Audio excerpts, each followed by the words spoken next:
কথায় আছে কয়লা ধুলে ময়লা যায় না।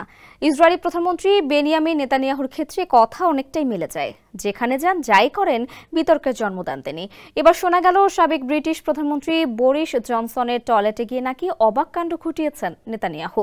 নিজের স্মৃতি কথা আনলিস্টে নেতানিয়াহুর সেই ঘটনার বর্ণনা দিয়েছেন ব্রিটেনের সাবেক প্রধানমন্ত্রী বরিস জনসন। তবে ঘটনাটি ঘটেছিল 2017 সালে।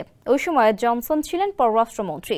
তার অভিযোগ, তখন মন্ত্রণালয়ের ব্যক্তিগত বাথরুমে গিয়ে আড়ি পাতার ডিভাইস লাগিয়ে এসেছিলেন নেতানিয়াহু। জনসন বলেন, আমাদের মিটিংয়ের এক পর্যায়ে টয়লেট ব্যবহারের অনুমতি চান নেতানিয়াহু। আড়ি পাতার ডিভাইস আছে কিনা তা চেক করার সময় এ ধরনের একটি যন্ত্র বাথরুমে পাওয়া যায় বলে জানান জনসন।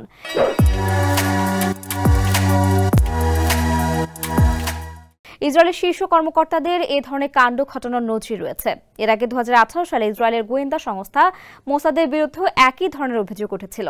জানা যায়, তখন হোয়াইট হাউসের কাছে আড়ি পাতার ডিভাইস লাগিয়েছিল মোসাদের কর্মকর্তারা। তৎকালীন মার্কিন প্রেসিডেন্ট ডোনাল্ড ট্রাম্পের কথাবার্তা শুনতেই এমনটা করেছিল ইসরায়েল।